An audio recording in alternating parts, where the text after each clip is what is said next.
Pulau Indah. Okay. So yang mana mengenali Pos Arcade boleh follow, subscribe. Tegur Pos Arcade dulu 500, Pos Arcade tegur dulu dapat 500 juga. Okay. Janji subscribe. Okay. So nanti kita baru saja siap buku lah. Okay. Alamat tak boleh tengok lah. Alamat tak boleh tengok. Nama owner pun tak boleh tengok. Okay. So yang ni kita dah close apa ni? 10,000. Okay. 10,000. Okay.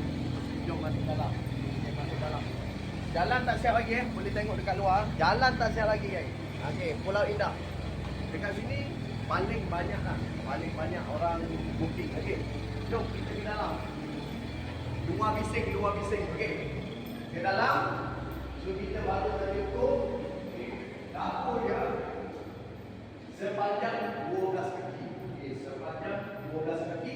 Material melamin terbetok kostum. Okay. Untuk yang ni sekali pun dapur dan juga sinki kita bagi.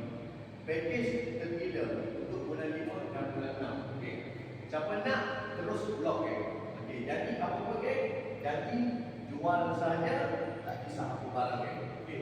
Yang mana perlu follow Arcade Cabinet Design Ideas, Pos Arcade. Okay. Boleh masuk Facebook, TikTok, IG, Telegram dan juga YouTube. Okay guys, jumpa the next video. Okay, lucu.